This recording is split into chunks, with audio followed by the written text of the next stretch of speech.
sa kanin. Oo. Makain nga sa amin din, nakakalimang kanin. Hindi, hanggang kaya.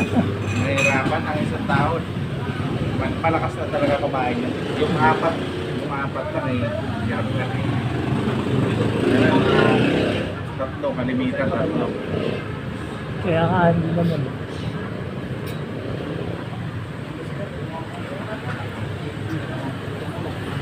Kakain, ubus na. Ubus na yan.